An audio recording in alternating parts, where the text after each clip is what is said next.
हमें एक वेबसाइट बनानी है तो कौन से स्टेप होने चाहिए, कौन से चीजें होनी चाहिए जिसे हम एक वेबसाइट को बना सकते हैं।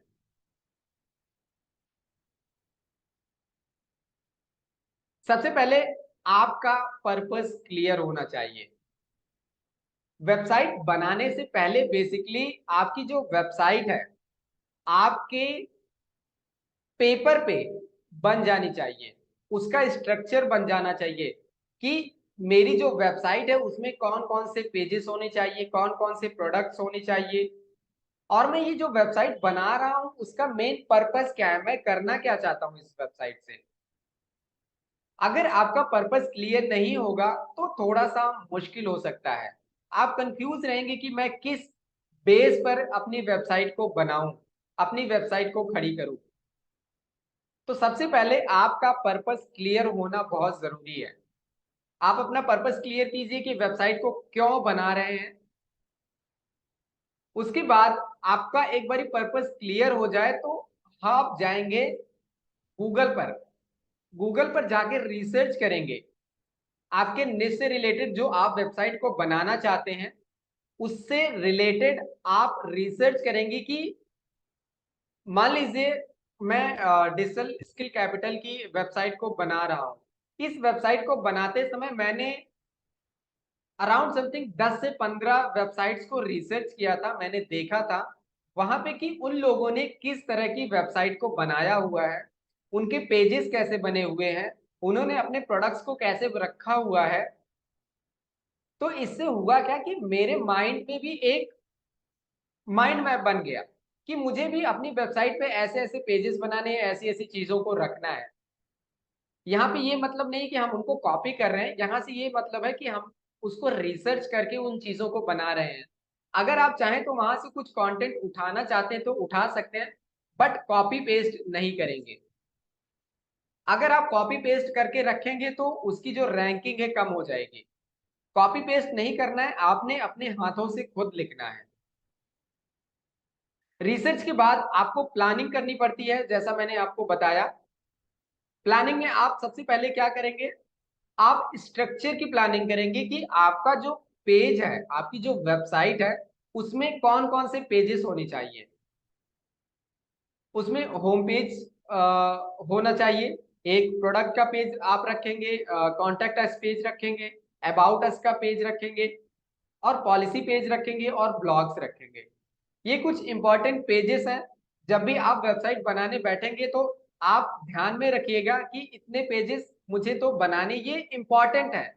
आप ई कॉमर्स वेबसाइट बना रहे हैं, इंफॉर्मेशनल वेबसाइट बना रहे हैं, पर्सनल वेबसाइट बना रहे हैं, ये बेसिक चीजें हैं, ये आपको रखनी ही पड़ेंगी। ये पेजेस आपको रखने ही हैं।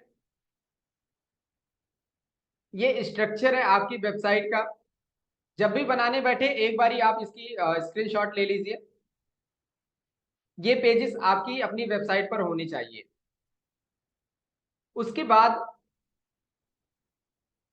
उसका कंटेंट क्लियर होना चाहिए हमारे माइंड में कि जो मैं वेबसाइट बना रहा हूं, मान लीजिए मैंने होम पेज बनाया। अब होम पेज पर आप कौन कौन सी चीजों को रखना चाहते हैं। सबसे पहले जो आदमी है, जो आपकी ऑडियंस है, सबसे पहले आपके होम पेज पर जाएगी, आपके होम पेज को एक्सप्लोर करेगी।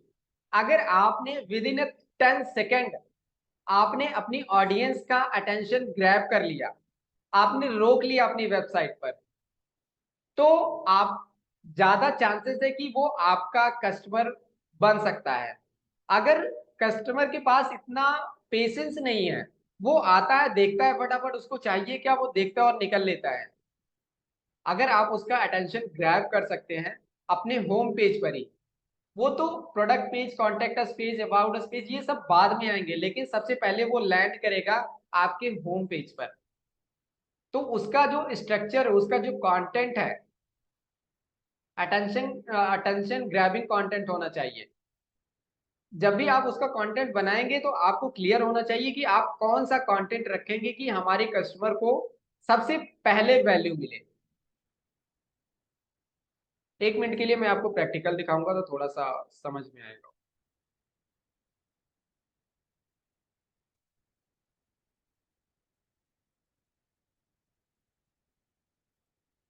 चलिए, यहाँ पे मैं सर्च करूंगा डिजिटल स्किल कैप।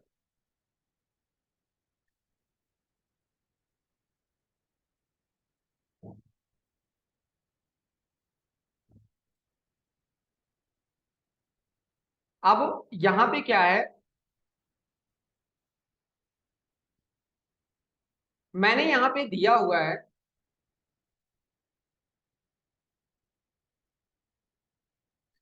अब यहाँ पे बेसिकली ये मेरे सारे पेजेस हैं, ये मेरा लोगो है, ये मेरे कंपनी का नाम है, ये मेरा होम पेज है, जहां पे सबसे पहले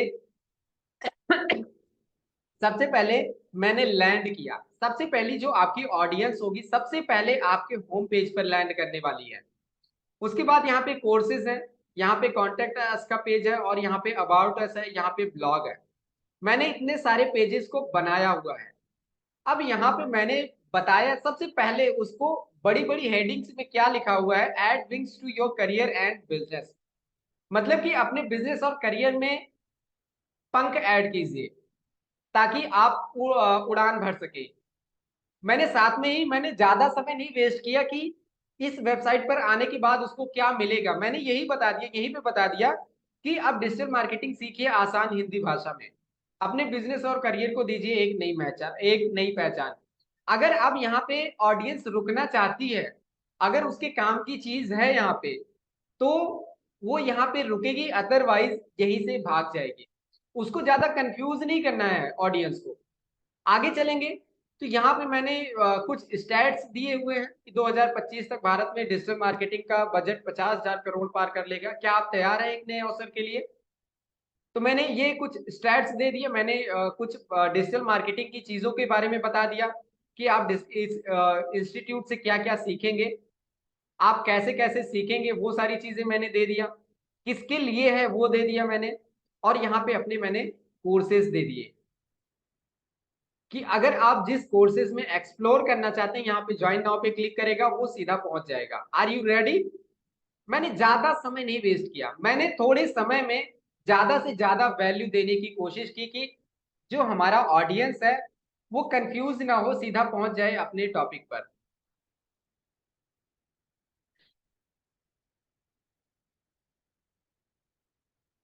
कंटेंट डिफाइन करना बहुत जरूरी है। एक बार हमारा कंटेंट डिफाइन हो गया, उसके बाद आपका कॉन्सेप्ट क्लियर होना चाहिए। कॉन्सेप्ट क्लियर होगा तो आप जो वेबसाइट है आपकी आसानी से बनती चली जाएगी। प्लानिंग में ये 3 चीजों का विशेष ध्यान रखना है। सबसे पहले हमारा स्ट्रक्चर क्लियर होना चाहिए कि हमें कौन कौन से पेजेस रखने हैं। उसके बाद आपका कंटेंट, उसमें आपने कंटेंट कौन कौन से रखने हैं, कैसे रखने हैं, कौन से लहजे में रखने हैं, वो क्लियर होना चाहिए। और आपका कॉन्सेप्ट क्लियर होना चाहिए कि आप किस टॉपिक पर अपनी वेबसाइट को बना रहे हैं। सेकंड हो गया प्लानिंग। प्लानिंग के बाद हम लोग बात कर रहे हैं बाय डोमेन। पर्पस हमारा क्लियर हो गया, हमने रिसर्च कर लिया, प्लानिंग कर लिया, अब हमें क्या करना है, डोमेन बाय करना है। यहाँ पे बहुत सारे ऐसे लोग होंगे ऑलरेडी करके बैठे होंगे, सिर्फ उनको डोमेन और होस्टिंग बाय करनी होगी। बहुत सारे ऐसे लोग होंगे जो अभी शुरू में स्टार्ट ही कर रहे होंगे, जस्ट अभी शुरुआत कर रहे होंगे। अगर आप शुरुआत कर रहे हैं तो आपको यहाँ से शुरुआत करना चाहिए, आपका पर्पस क्लियर होना चाहिए।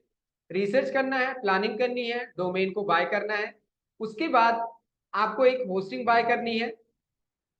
उसके बाद आपको आपका जो होस्टिंग है और डोमेन है उसको वर्डप्रेस के साथ कनेक्ट करना है, उस पे वर्डप्रेस को इंस्टॉल करना है।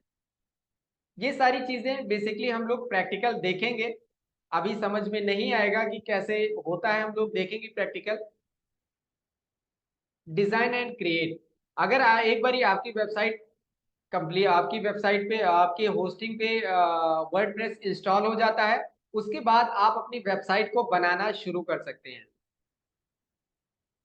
उसके बाद उसको अपनी वेबसाइट को ऑप्टिमाइज करना भी बहुत जरूरी है। अगर आपने वेबसाइट बना लिया, उसको सही तरीके से ऑप्टिमाइज नहीं किया है ना, तो रैंकिंग में आपकी प्रॉब्लम आ सकती है, आपकी वेबसाइट रैंक नहीं करेगी। स्ट्रक्चर वेबसाइट नहीं होगी तो उसको रैंक करने में थोड़ी सी प्रॉब्लम आ सकती है। इसलिए उसका टेक्निकल एसईओ भी होना बहुत जरूरी है और पेजेस के एसईओ होने बहुत जरूरी है। अगर एक बारी ये सारी चीजें हो जाए तो हम लोग तैयार हैं लॉन्च के लिए। इतनी सारी चीजों को करने के बाद हम लोग अपनी वेबसाइट को लॉन्च कर सकते हैं। इन 9 स्टेप में हम लोगों ने सीखा कि